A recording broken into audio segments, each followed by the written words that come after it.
एक छोटे से गांव में सीता नाम की एक गरीब औरत रहती थी। उसका छोटा सा मिट्टी का घर था, टूटी हुई छत और घर में बस कुछ टूट फूटे बर्तन। उसके पति का कई साल पहले देहांत हो चुका था। अब वह अकेले अपने बेटे मोहन को पाल रही थी। गीता दिन भर लोगों के घरों में काम करती, लेकिन फिर भी घर का खर्च मुश्किल से चलता। मोहन खाने के लिए कुछ मांगता तो सीता खाली बर्तन देखकर दुखी हो जाती और वह भगवान से शिकायत करती। इस प्रकार हर सुबह उसकी शुरुआत शिकायतों से होती। हे भगवान, मेरी किस्मत इतनी खराब क्यों है? सबके पास इतना कुछ है और मेरे पास कुछ भी नहीं।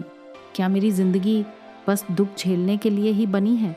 वह हमेशा दूसरों की खुशियां देखकर दुखी हो जाती।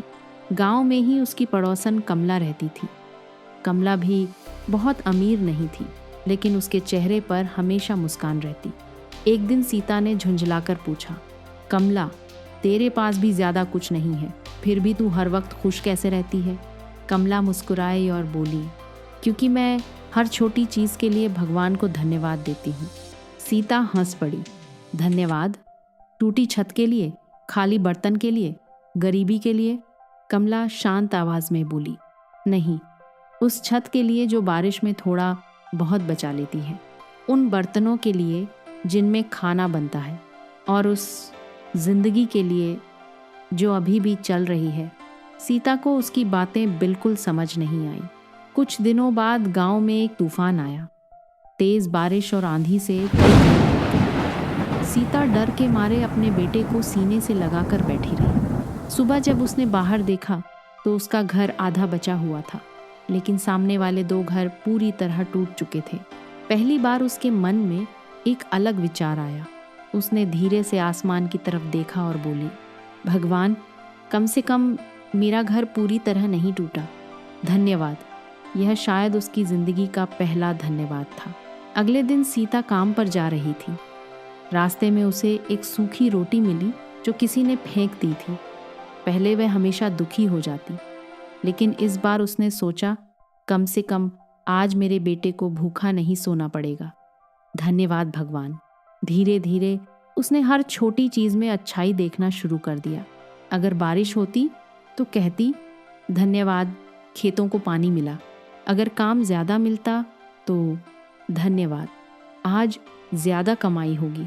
अगर कम मिलता तो धन्यवाद, कम से कम कुछ तो मिला। मोहन भी अपनी माँ का बदला हुआ स्वभाव देखकर खुश रहने लगा। एक दिन सीता जिस घर में काम करती थी, वहाँ की मालकिन ने कहा, सीता, आजकल तुम बहुत खुश रहने लगी हो। पहले हर समय शिकायत करती थी, क्या बात है? सीता मुस्कुराकर बोली, मैंने शिकायत छोड़कर धन्यवाद कहना शुरू कर दिया है। मालकिन उसकी बातों से बहुत प्रभावित हुई। कुछ दिनों बाद उसने सीता को अपने घर में स्थायी काम दे दिया, जहाँ तनख्वाह भी ज्यादा थी। धीरे धीरे सीता की हालत सुधरने लगी। उसने अपने घर की छत ठीक करवाई। मोहन को अच्छे स्कूल में दाखिला मिला। लोग भी अब उससे प्यार से बात करने लगे, क्योंकि उसके चेहरे पर हमेशा शांति रहती थी। एक दिन कमला ने सीता से पूछा, अब तो तेरी जिंदगी बदल गई, क्या तू अब भी भगवान को धन्यवाद देती है? सीता की आंखें नम हो गईं। वह बोली, पहले मैं सोचती थी कि खुश होने पर धन्यवाद दूंगी, लेकिन अब समझ आया कि धन्यवाद देने से ही खुशी आती है। कमला मुस्कुराई। उसी समय मोहन दौड़ता हुआ आया और बोला, माँ, स्कूल में मुझे सबसे अच्छा छात्र चुना गया।